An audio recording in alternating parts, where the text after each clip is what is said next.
ایک سوال آیا ہے، برے خیالات آنے سے بچنے کا کوئی طریقہ بتا دیں، کوئی وظیفہ بتا دیں۔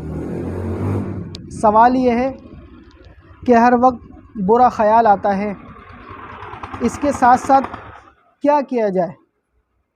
برے خیالات سے کس طرح اپنی حفاظت کی جائے؟ بسم اللہ الرحمن۔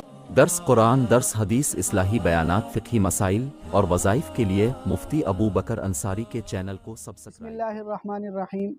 وظیفے سے متعلق ہماری چند ہدایت نوٹ فرما لیں، ان ہدایات پر عمل کرتے ہوئے آپ نے وظیفہ ادا کرنا ہے۔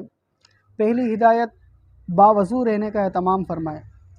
دوسری ہدایت، نمازوں کو ان کے وقت پر ادا کریں۔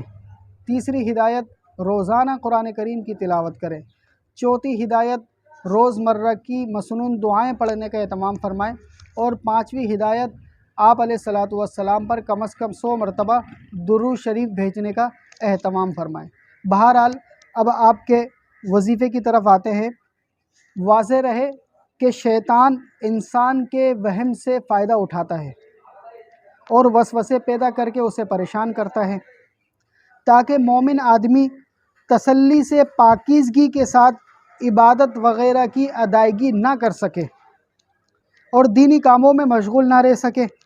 اس لیے وہم اور وسوسے اور برے خیالات سے پریشان نہیں ہونا چاہیے، اور اس کا سب سے مفید علاج یہی ہے کہ اس کی طرف بالکل توجہ ہی نہ دی جائے۔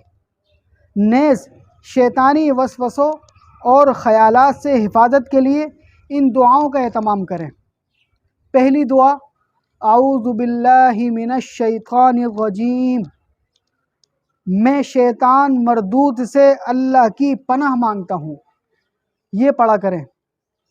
دوسری دعا، رب انی اعوذ بک من ہمزات الشیاطین واعوذ بک رب ان یحضرون۔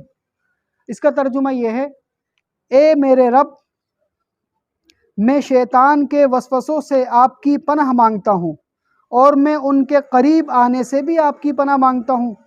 تاہم اگر برا خیال اپنے کسی برے عمل کی وجہ سے آتا ہے تو فوراً اپنے اس فعل بد سے سچے دل سے ندامت کے ساتھ توبہ استغفار کرے، آئندہ نہ کرنے کا پکا ارادہ کرے اور سچی توبہ کرنے کے بعد اس کو یاد نہ کرے، بلکہ نیکی اور ثواب کے کاموں کی طرف توجہ دے اور اللہ رب العزت کی ذات سے امید رکھے کہ اللہ رب العزت نے اس گناہ کو اپنے فضل سے معاف کر دیا ہے۔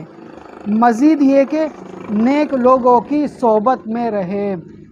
اللہ رب العزت سے دعا ہے کہ اللہ رب العزت اس قرآنی آیت کی برکت سے آپ کے وسوسے کو دور فرمائے، برے خیالات سے آپ کی حفاظت فرمائے۔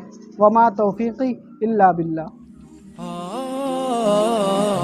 درس قرآن، درس حدیث، اصلاحی بیانات، فقہی مسائل اور وظائف کے لیے مفتی ابو بکر انصاری کے چینل کو سبسکرائب کریں۔